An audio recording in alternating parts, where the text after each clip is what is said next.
Bismillahirrahmanirrahim. Alhamdulillahirabbil alamin. Wassalatu wassalamu ala asyrafil mursalin Sayyidina Muhammadin wa ala alihi washabbihi ajmain. Amma ba'du. Sahabat Indonesia yang kami hormati, berikut kita mulai kajian tafsir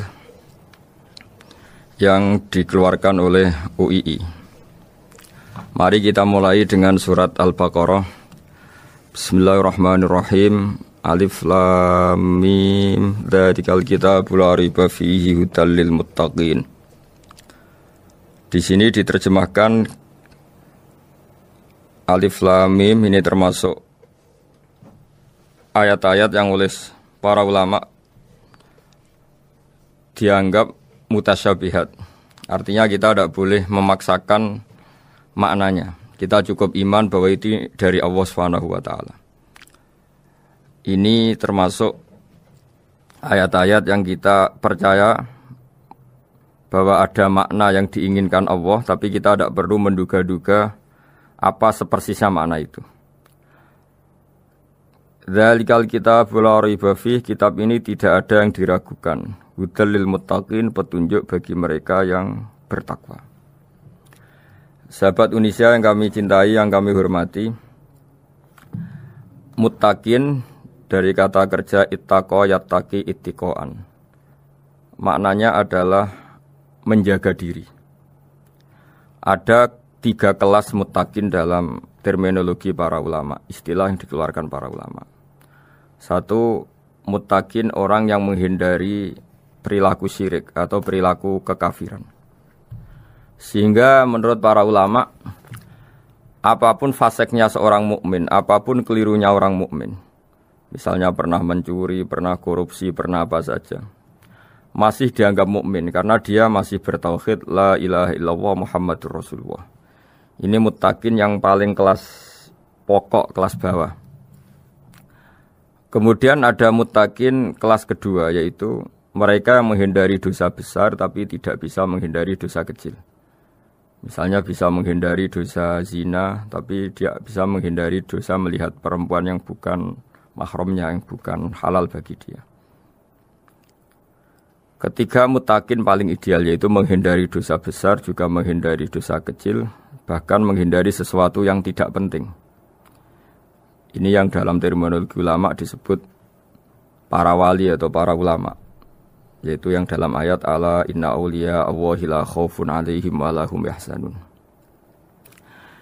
Ini penting kami jelaskan kelas-kelas muttaqin supaya bahwa mukmin tidak pernah keluar dari status iman meskipun dia pernah melakukan satu kesalahan besar. Karena yang dikatakan mukmin adalah siapapun yang meyakini kebenaran risalah Muhammad, risalah yang dibawa Muhammad, berarti dia mukmin. Soal dia melakukan dosa atau apa saja itu menjadikan dia fasik, tapi tidak keluar dari status mukmin. Ini yang dimaksud dalam sebuah hadis, man qala la ilaha illallah dakhalal jannah. Siapapun yang pernah melafadzkan la ilaha illallah iman, maka dia pasti nanti masuk surga. Kemudian ada beberapa pertanyaan dari para sahabat dengan masa lalu orang itu yang macam-macam, Nabi tetap menjawab meskipun dengan masa lalu yang macam-macam. Sebab itu perlu dikaji serius, sebagaimana ada yang ditafsir Sawi bahwa muttaqin itu dari kata kerja ittaqa yattaqi ittiqaan atau ittaqa yattaqi taqwan. Ini maknanya orang yang menjaga diri. Tentu menjaga diri ini ada yang kelas premium, kelas sempurna. Jadi sesuatu apa saja yang bahaya kita jaga, termasuk dosa kecil, melakukan hal yang tidak penting. Ada orang mukmin yang hanya bisa menjaga dari dosa kekafiran, dosa kemusyrikan. Ini pun dengan segala kesalahannya masih ada kemungkinan dimaafkan Allah. Karena Allah pernah berfirman, innallaha la yaghfiru ayyushraka bihi wa yaghfiru ma duna dzalika liman yasha. Allah tidak akan memaafkan dosa syirik, tapi Allah masih bisa memaafkan atau masih berkenan memaafkan dosa di luar syirik. Kemudian yang perlu dimengerti oleh sahabat Indonesia adalah makna la raiba fihi. Ini yang perlu kami ungkap, bahwa Al-Quran ini tidak ada keraguan padanya. Tidak ada keraguan, ini yang mudah kita teliti karena kita orang Indonesia, mungkin rasa-rasa sastra Arab enggak kental.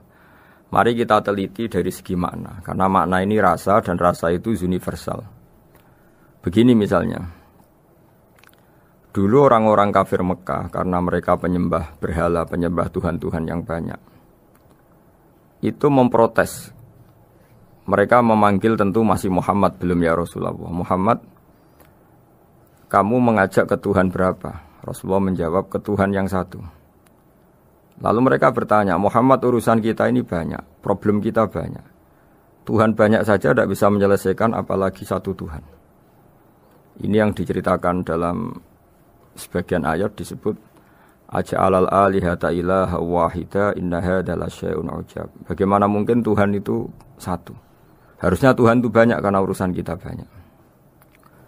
Lalu Rasulullah dengan bimbingan Tuhan, bimbingan Allah mendatangi mereka, kemudian Nabi menjelaskan, Tuhan itu adalah ketua kalian, Tuhan itu adalah pimpinan kalian. Bagaimana kalau Anda jadi pembantu kemudian punya majikan banyak, punya penguasa banyak, punya tuan banyak, kemudian semua tuan-tuan Anda ini memerintahkan Anda dengan perintah yang beda-beda. Apa kalian mau punya majikan atau pimpinan yang banyak? Mereka menjawab tidak, Muhammad. Terus mereka akhirnya sadar bahwa problem Tuhan banyak itu tentu lebih sulit, lebih problem, karena nanti perintahnya beda-beda, keinginannya beda-beda. Mereka akhirnya tersadarkan bahwa sebaiknya atau seharusnya memang Tuhan itu satu. Jadi Rasulullah SAW menjelaskan logika bertauhid itu dengan sekian variasi, dengan sekian logika. Kemudian Nabi kedua juga menjelaskan logika kompetisi. Kata Nabi yang karena bimbingan Allah diberi satu pengertian. Andai kan Tuhan itu 2 atau 3, kemudian berebut dalam tahta aras atau tahta yang di alam raya ini, sebagaimana lazimnya para penguasa, maka pasti ada yang menang, ada yang kalah. Dan yang kalah tentu gak layak sebagai Tuhan. Ini yang disebut wala ala ba'duhum ala ba'd. Tentu kalau Tuhan itu banyak, mereka akan berkompetisi, akan bertarung. Dan pasti pemenangnya ya satu, karena memang layak jadi Tuhan tetap satu. Sadarlah bahwa orang-orang kafir Quraisy, orang-orang kafir saat itu sadar pentingnya bertauhid. Ketiga, Nabi juga menjelaskan tauhid secara ilmu logika. Begini para pendengar. Kalau dalam teori ilmu tauhid yang agak jelimet dijelaskan begini. Jika ada 2 Tuhan, maka alam raya ini enggak menjadi alam. Logikanya adalah 2 Tuhan ini bisa kamu katakan sama-sama kuat. Ketika sama-sama kuat kemudian ingin menciptakan langit, yang satu ingin menciptakan bumi, yang satu menolak menciptakan bumi misalnya, atau yang satu ingin menciptakan langit, yang satu menolak ingin menciptakan langit.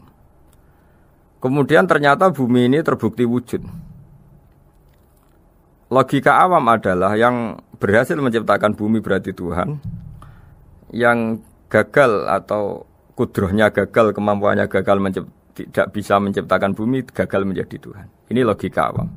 Logika ini pun kita terima. Tapi kalau menurut logika ahli tauhid, ahli pakar-pakar logika, cara berpandangan begini.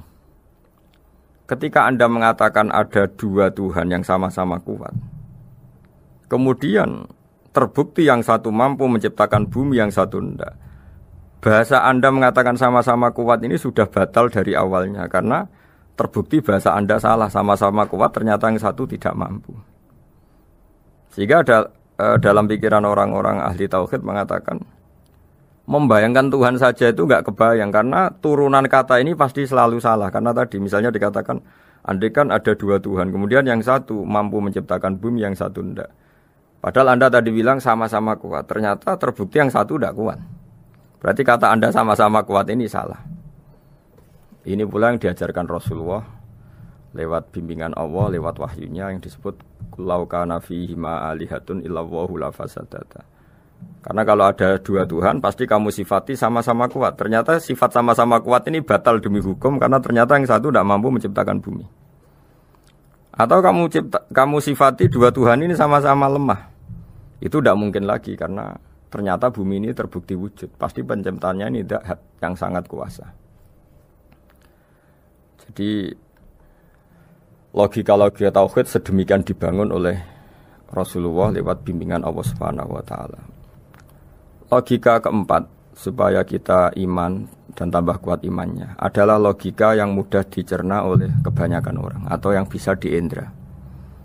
Begini misalnya dalam sebuah ayat di surat Al-Kahfi, kemudian di awal surat Al-Ahqaf, kemudian di sebagian surat At-Tur, ada penjelasan begini.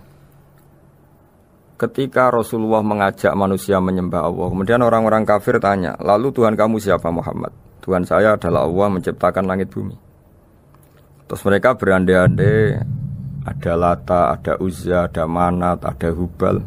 Itu Tuhan-Tuhan kami. Terus Rasulullah bertanya, apakah Tuhan-Tuhan yang kamu sembah itu memberi kontribusi saat langit dan bumi diciptakan? Mereka menjawab, tidak Muhammad, itu Tuhan-Tuhan yang kami bikin. Begitu juga asumsi tentang Tuhan-Tuhan yang lain. Apakah Isa ikut menciptakan bumi atau menciptakan langit? Tentu jawabannya tidak. Karena Isa lahir di bumi, orang tahu tanggal lahirnya, tahu tahunnya, dan sebelum ada Isa juga sudah ada bumi. Sehingga untuk menetapkan tauhid, berkali-kali Quran tanya, Amman khalaqas samawati wal ardu, siapa sih yang menciptakan langit bumi? Siapa sih yang menurunkan air dari langit? Siapa yang mengatur ini, itu, ini, itu? Akhirnya mereka menjawab, itu semua Allah Muhammad. Begitu juga kemungkinan setan misalnya. Setan itu fisik atau makhluk atau apa saja yang tidak kita lihat. Kemudian setan itu lewat rayuannya, lewat tipu dayanya ingin disembah. Kata Allah menjelaskan ini, Ma asyadtuhum khalqas samawati wal ardi wala khalqa anfusihim. Kamu tidak perlu takut sama setan atau apalagi menuhankan setan. Setan itu tidak yang punya reputasi menciptakan langit dan bumi. Bahkan setan tidak bisa menciptakan dirinya sendiri. Ini menjadi pengetahuan bagi kita. Betapa bagi pakar-pakar tauhid, ahli tauhid, ketika setan nyatanya diusir dari surga, itu pun versi mereka. Versi mereka pun mengatakan seperti kita bahwa setan itu diusir dari surga dan ya keluar dari surga. Kalau setan itu Tuhan, tentu diusir gak mau, karena di surga itu nikmat. Ketika setan diusir dari surga, ya keluar. Dia juga jadi makhluk yang hina-dina. Berarti dia tidak punya kekuasaan, bahkan pada dirinya sendiri. Dipaksa keluar dari surga, ya keluar. Dipaksa menjadi ahli neraka, jadi ahli neraka. Dipaksa jadi apa saja, juga dia akan jadi seperti yang dipaksakan. Ini menunjukkan bahwa setan adalah tahta kudratillah, tahta qahrillah, tahta satwatillah, bahwa setan pun dalam kendali kekuasaan Allah. Makanya Allah mengatakan kamu tidak usah menyembah setan, tidak usah nurut sama setan. Setan itu lemah sekali. Karena faktanya dia tidak bisa memaksakan keinginannya. Ini yang oleh Allah disebut dalam firman-Nya inna kaidas syaitani kana dhaifa. Setan itu lemah sekali. Ini perlu saya sampaikan ke para pendengar Unisia bahwa bertauhid itu ada sekian logika. Logika kelima adalah logika orang awam. Awam sekali. Suatu saat ada perdebatan antara Abul Hasan al-Asy'ari.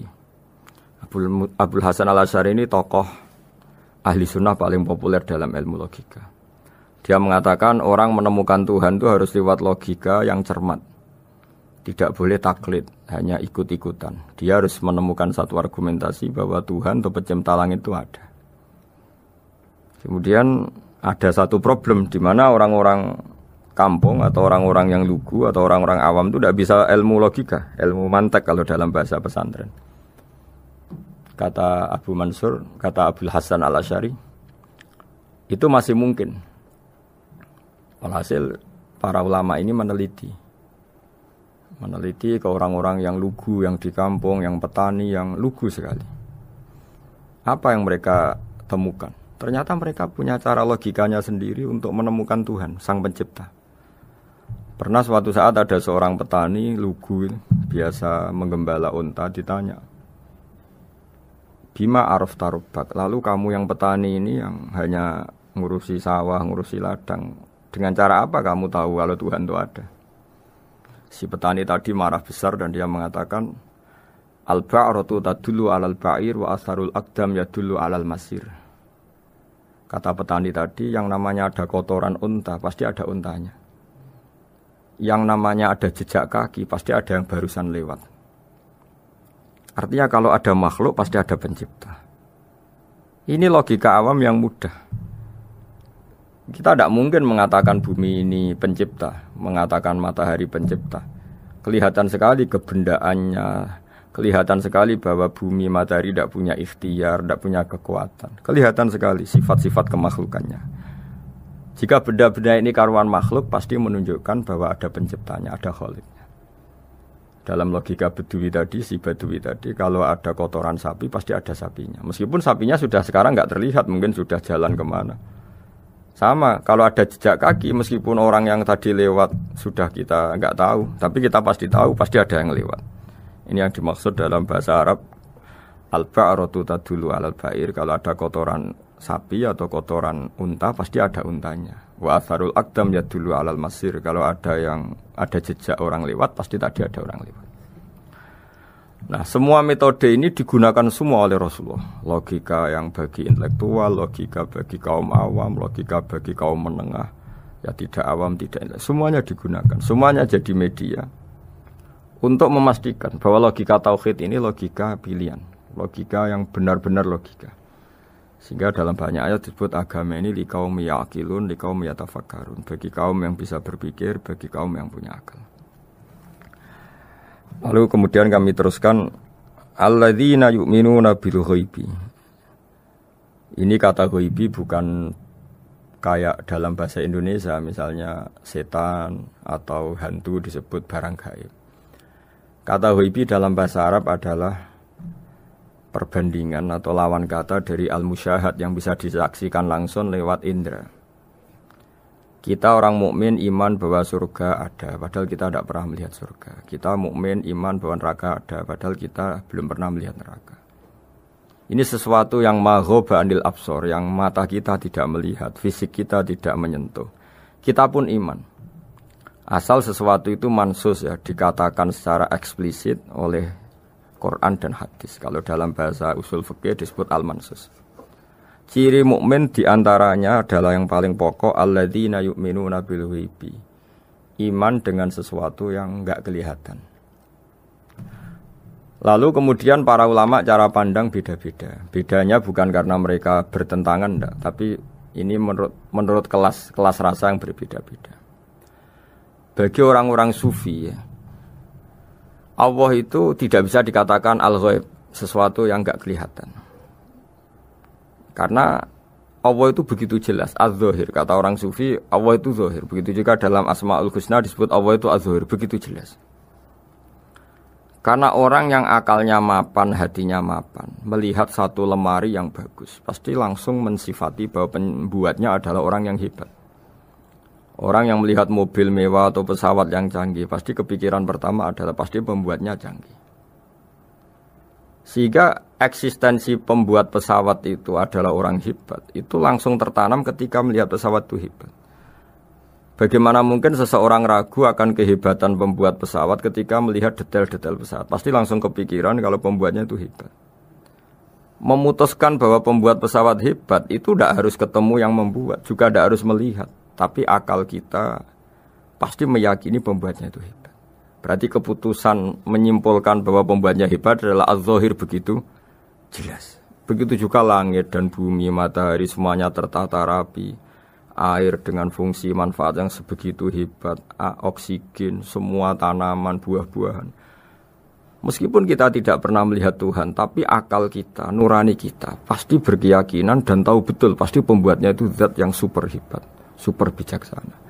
Sehingga dalam kategori ini Allah tidak bisa dikatakan suatu yang enggak tersentuh, yang enggak terjangkau. Allah itu az-zahir begitu jelas. Sehingga di antara Asmaul Husna disebut az-zahir. Sebab itu saya menganjurkan atau saya punya saran bahwa alladzina yu'minuna bil ghaibi itu contoh paling mudah itu kayak surga, kayak neraka. Kalau Allah sendiri itu az-zahir, mudah diketahui. Karena tadi orang yang melihat pesawat canggih pasti saat itu juga berkeyakinan dan itu pasti benar, pasti pembuatnya juga canggih. Nah, di sini disebut alam raya ini ayat, semuanya itu bukti kekuasaan Allah. Dalam syair-syair orang sufi masyhur sekali itu wa fi kulli syai'in lahu ayatun yadullu ala annahul wahidu. Setiap sesuatu kejadian di alam raya adalah bukti keesaan Allah, bukti eksistensi Allah Subhanahu wa taala. Sehingga dalam satu kisah, normalnya orang itu paling tahu itu dengan dirinya sendiri. Karena dia adalah dia. Tapi kalau Imam Sibawai, seorang pakar nahwu, mengatakan a'raful ma'arif Allah. Di alam raya ini yang paling mudah dikenali itu ya Allah, pencipta. Karena andai kan kita sendirian di hutan, kemudian kita mulai punya akal, kita mungkin tidak tahu diri kita ini siapa. Tapi setidaknya kita langsung menyimpulkan bahwa kita tidak bisa menciptakan diri kita sendiri. Ketika kita berkesimpulan tidak bisa menciptakan diri kita sendiri, pasti kita terus berkesimpulan ada di luar kita yang menciptakan kita. Nah, sebab itu kenapa sifat mencipta ini yang pertama kali dikenalkan oleh Allah kepada nabinya untuk dikenalkan kepada umatnya. Yaitu disebut Iqra bismi rabbikal ladzi khalaq. Muhammad, bacalah dengan nama Tuhanmu. Sifat Tuhan yang paling mudah dikenali oleh siapapun adalah sifat pencipta. Karena ketika seseorang yakin dia lahir sudah ada bumi, dia lahir sudah ada langit, dia pasti akan tahu bahwa dia ada penciptanya. Sehingga paling mudah mensifati Allah atau mensifati Tuhan adalah bismi rabbikal ladzi khalaq. Terus kemudian di antara ciri orang baik adalah wa yuqimunas shalat. Kemudian beriman kepada yang gaib, menegakkan salat. Kata menegakkan adalah dari kata menjaga aturan-aturan atau sesuai aturan-aturan salat. Kita tahu dalam salat ini ada beberapa syarat yang harus dipenuhi. Misalnya harus wudu, harus suci di tempat yang suci. Terus ada syarat-syarat dalam internal salat, dia harus baca Fatihah, harus tumakninah, macam-macam. Itu eksistensi definisi salat. Kemudian kata berdiri juga diartikan para ulama, eksistensi sholat harus diketahui secara publik, secara sosial. Karena sesuatu itu punya eksistensi kalau jadi konsensus atau diakui oleh publik. Di sini agama mewajibkan sholat jamaah. Kata banyak ulama, jamaah itu fardu kifayah, bahkan ada mengatakan fardu ain. Harus dijalankan orang banyak secara massal dan harus di tempat yang terbuka. Sehingga kata para ahli fikih, andaikan ada orang jamaah di dalam rumah tidak diketahui oleh banyak orang, belum mencukupi atau belum menggugurkan kewajiban jamaah. Sehingga eksistensi sholat harus diketahui secara publik. Sehingga dulu Rasulullah itu kalau sholat ya di masjid dan masjidnya terbuka. Sampai sekarang kita pun menyaksikan semua umat Islam kalau sholat di masjid yang terbuka. Sehingga dunia non-muslim pun tahu bahwa dalam Islam ada ritual, ya, ada ibadah yang bernama sholat. Hikmah kedua dengan cara terbuka seperti ini, sholat itu menjadi gak pernah rubah mulai zaman Nabi sampai kiamat. Dengan tradisi jamaah berarti kaifiyah atau cara sholat ini permanen. Bapak kita sholat ya seperti itu, imam seperti itu, anak cucu kita akan meniru kita ya seperti itu. Sehingga gak ada varian-varian yang hanya berdasar subjektivitas musolli yang sholat. Taruh saja kita misalnya jadi seorang sufi yang baru takut sama Allah atau baru usul kalau dalam bahasa sufi. Kemudian kita sholat sendiri di rumah, mungkin dengan gaya menangis, terseduh-seduh, macam-macam. Ini tentu tidak baik sebagai standar sholat. Begitu juga ada anak atau pedagang yang kesusu atau tergesa-gesa, kemudian sholat hanya sekian, 2 menit, 1 menit. Ini juga tidak baik. Meskipun itu boleh dilakukan individu-individu. Tapi kalau dalam sholat jamaah, orang harus manut imam, dan ada standarnya, misalnya tumakninah itu biqadri subhanallah, jadi ada ukurannya. Ini penting saya utarakan bahwa hikmah jamaah itu bukan sekedar dapat pahala 27 kalau sendiri, dapat pahala 1 itu enggak.